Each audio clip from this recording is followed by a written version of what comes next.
Happy birthday to you. Happy birthday to you. Happy birthday, happy birthday, happy birthday to you.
Dạo thân van khi cây nào có hun hiền đều đều hoa khi đầu tiên chỉ là cho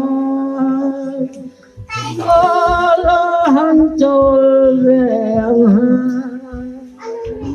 anh khi cây ani kecandam tu kia macam awan kapaum naram khi awan khi kain ani mathiran ka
Marcos ya di kan.